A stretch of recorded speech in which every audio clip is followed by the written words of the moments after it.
Hi guys, welcome back to my YouTube channel. අද පොඩි video එකක් ගේනවා. අද මම පොලොස්සයක් හදනවා. පොලොස් නඹලක් හදනවා මගේ විදිහට. ඉතින් බලමු. ගොඩකයි කියනවා පොලොස් තම්බද්දී කොහොල්ල වුණාම තිත්තයි කියලා. ඒ වුණත් මම මෙහෙම කලින් තම්බල හදලා තියෙනවා. එහෙම කිසිම තිත්ත ගතියක් නැහැ.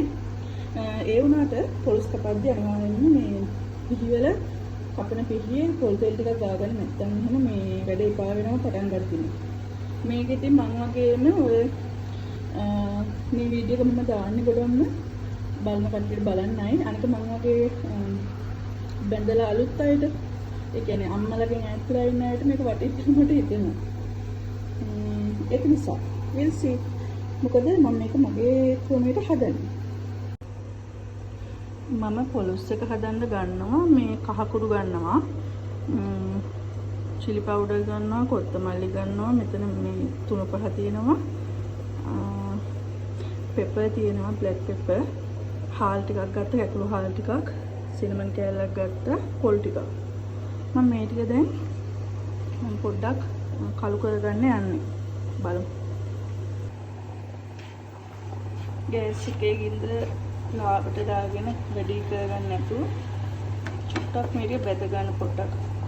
කලර් එක චේන්ජ් වෙනකල් නැත්නම් පොලොස් එක මේ පොඩ්ඩක් පාට නැත්නම් ටිකක් බුඹු කළු පාට වගේ නැත්නම් අපිට පොඩ්ඩක් කන්න බෑ වගේනේ. එහෙම පොඩි මයින්ඩ් එකක් තියෙනවනේ අපි.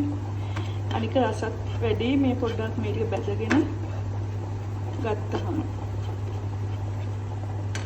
මේ ටික තැම්බෙන මම ඔක්කොම අනිත් පැත්ත ගෙහුවා.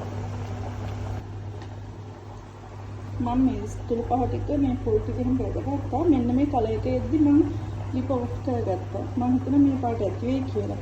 දැන් මේ ටික බෙල්ල කරගමු. මම තව සුදු ලුණු බිත්තුනි කොයි මේ මෙතන තියෙන ජින්ජර් කෑල්ලක් සහ මේ මිස් කලරක් මේ ටිකත් එක්ක මේක එකලා දාලා බෙල්ල කරගන්නවා. මම ඒක හොඳට බ්ලෙන්ඩ් කරගත්තා. බ්ලෙන්ඩ් එක නැත්නම් මේ පොඩි වංගෙ තියෙන ඒවෙන් කොටලා ගන්න පුළුවන් ඉතින්. නැත්නම් මේස් ගලේ අඹ ගන්නත් පුළුවන්. මේ ටිකත් හොඳට හොදලා ගන්න. මම ගත්තේ. මම වතුර ටික මේ මේස් ටිකට මේ එකතු කරගත්තා. කොහොමද කවලම් කරන්න එපා. ඒක නිසා මේ බලන්න පාට දැන් මේ පාට හොඳයි. මේ ඉදෙද්දි කොහොමද මේ තවත් ලස්සන කලර් එකක් එනවා. මම පොලොස් ටිකේ මේ කට් අයින් කරලා මේ පොඩියට කපා ගත්තා. ඒක හොඳටම තැම්බිලා තියෙන්නේ. මට ඒක ගානට හැඩයට කපා ගන්න බෑ. එතන තැම්බුණා. මේ මම හදාගත්ත පේස්ට් එක මේ ටිකේ. ওই ටික තමයි. දැන් නම් තෙල් ටික ගත්තලා මේ පොලොස් ටික දාගන්න පුළුවන්.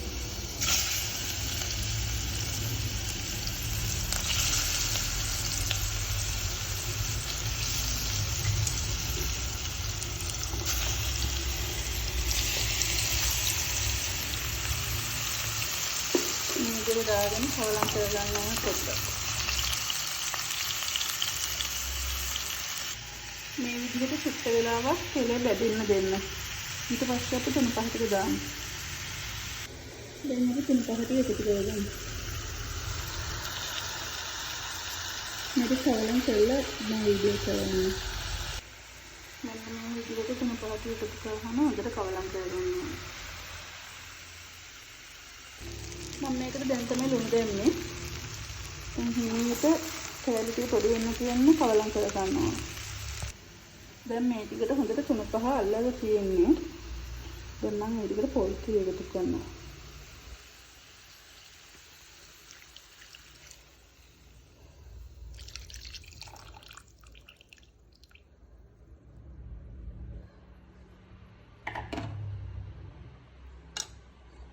මම මේකට පොල් ටිකක් දාලා ඉතුරු තුන පහ ටිකක් හොදට කපාගෙන නැත්තම් දැන් මේ ටික හොඳට හිමීට කවලම් කරන්න ඕනේ. කවලම් කරලා මේ ඒ කියන්නේ අඩුම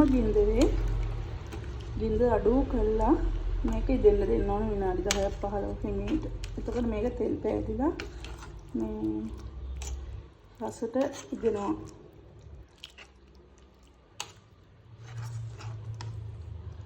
හොඳයි එහෙනම් අපි මේක ඉදුණාම බලමු කොහොමද කියලා. මම හිතනවා දැන් මේක මේ ඇති මේ ඉදිලා කියලා.